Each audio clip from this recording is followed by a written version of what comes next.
बहुत समय पहले की बात है। एक घने जंगल के किनारे स्थित छोटे से गांव में एक चुड़ैल का भय व्याप्त था। गांव वाले कहते थे कि रात होते ही जंगल में से एक चुड़ैल आती है जो प्यासी रहती है और किसी भी इंसान का खून पीने के लिए आतुर होती है। इस चुड़ैल का नाम था सविता, जो कभी इसी गांव की रहने वाली एक साधारण महिला थी। सविता की कहानी दुख और त्रासदी से भरी थी।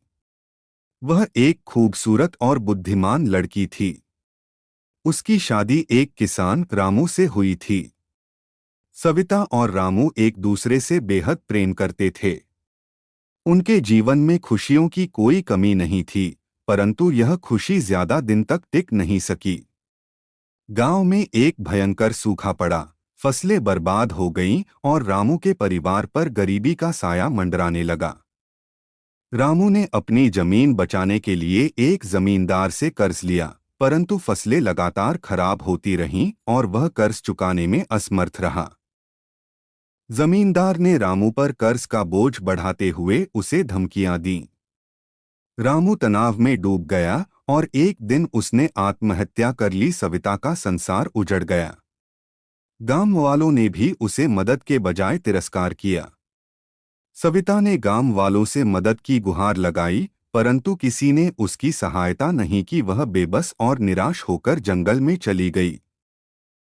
जंगल में रहने के दौरान सविता की मुलाकात एक तांत्रिक से हुई, जिसने उसे अपनी शक्ति से बदलने का वादा किया।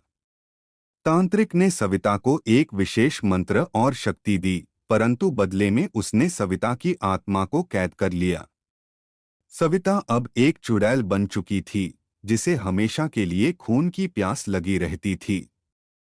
उसकी आत्मा को शांति नहीं मिल पाती थी जब तक कि वह किसी का खून न पी ले। रात होते ही सविता गांव के आसपास मंडराती और किसी न किसी को अपना शिकार बनाती। गांव वाले भयभीत हो गए और अपने घरों में जल्दी से जल्दी बंद हो जाते।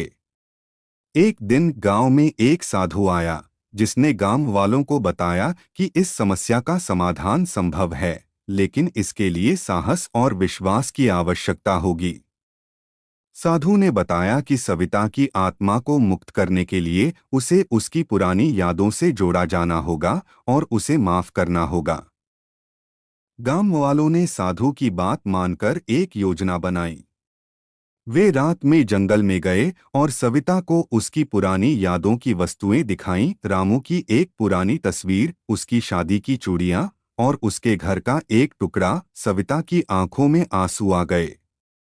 उसकी पुरानी यादें लौट आईं और वह अपने किए पर पछताने लगी। गांव वालों ने मिलकर सविता को माफ कर दिया और उसकी आत्मा को शांति दी। सविता की आत्मा मुक्त हो गई और उसने गांव वालों का धन्यवाद किया। अब वह चुड़ैल नहीं रही। उसकी आत्मा को शांति मिल गई और वह एक उज्ज्वल रोशनी के साथ आसमान में विलीन हो गई। गांव वाले भी उसकी दया और माफी की शक्ति को समझ गए और उन्होंने उसे अपनी प्रार्थनाओं में याद रखा। इस घटना के बाद गांव में फिर कभी चुड़ैल का भय नहीं रहा। गांव वाले अब समझ गए थे कि दया और माफी की शक्ति कितनी महान होती है। इस तरह सविता की कहानी एक दया और माफी की मिसाल बन गई, जिसे गांव वाले पीढ़ी दर पीढ़ी सुनाते रहे।